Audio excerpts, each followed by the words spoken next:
Duck says don't. Duck lived on Goose's pond. It was a beautiful pond. The water was clear and sparkly, the sun shone, and everyone was happy. One day, Goose told Duck, "I have a very important job for you. I'm going on holiday and I want you to look after the pond while I'm away." Duck could not believe it. "Goose wants me to look after the pond?" he thought. "I am in charge? Goose, I will do my very best," he promised. The next day, Duck was up early watching over his beautiful pond. Suddenly, he spotted the dragonflies racing. "Stop that!" he quacked. "I'm in charge of this pond and you should not be buzzing about all over it." "We're flying, Duck," the dragonfly said in surprise. "That's what we do." "Not here you don't," said Duck. That's told them, he thought, but just to make sure, Duck fetched some wood and hammered late into the night. The next morning, there was a sign in the pond. "No racing," by order of Duck, in charge of the pond.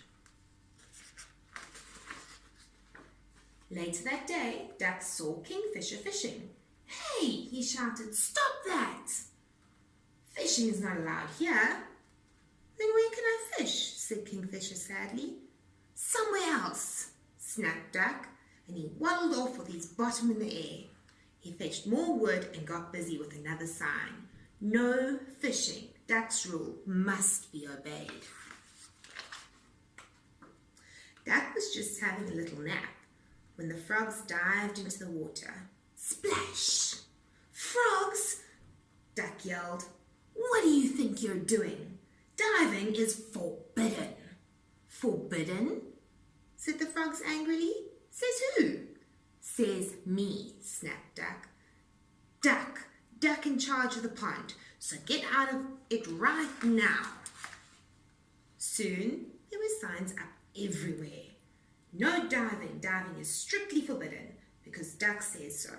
No splashing, no swimming, no running, no jumping, no racing by order of Duck in charge of the pond. No fishing. Duck's rule must be obeyed." Duck sat down happy. Peace at last, he thought. But he couldn't settle.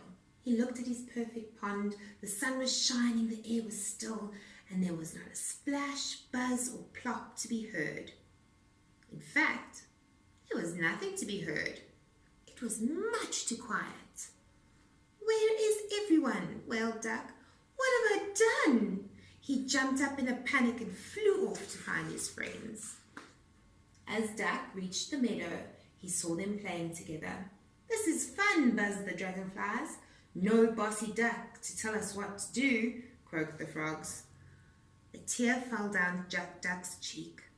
With a heavy heart, he turned around and waddled back to Goose's pond.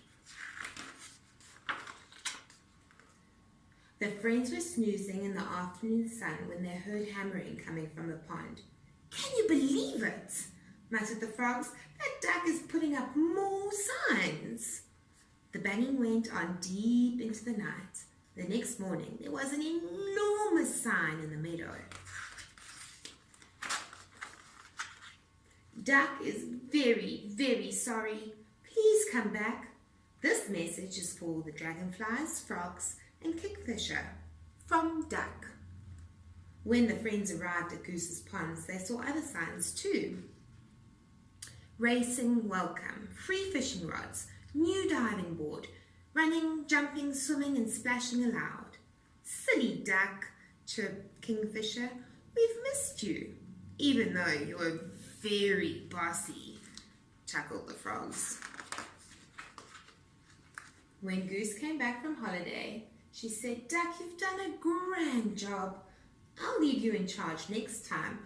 "No, thank you, Goose," Duck laughed. "Being in charge is too hard."